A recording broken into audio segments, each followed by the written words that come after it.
आपल्याला स्वातंत्र्य मिळून 77 वर्ष झाले, तरीही आजही आपल्याला एक प्रश्न बोलण्यास भाग पाडतो. आपण स्वतंत्र आहोत का? आपण फ्रीडम आहोत का? आपल्याला खरं बोलण्याचा अधिकार आहे का? प्रत्येक वर्षी आपण तिरंगा फडकवतो.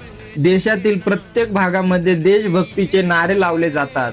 पण मित्र, सामान्य माणूस आजही भीतीने आणि मजबुरीने जगत आहे. जर तुम्ही सिस्टमच्या विरोधात प्रश्न विचारला तर तुम्हाला डायरेक्ट देशद्रोही करार केलं जातं.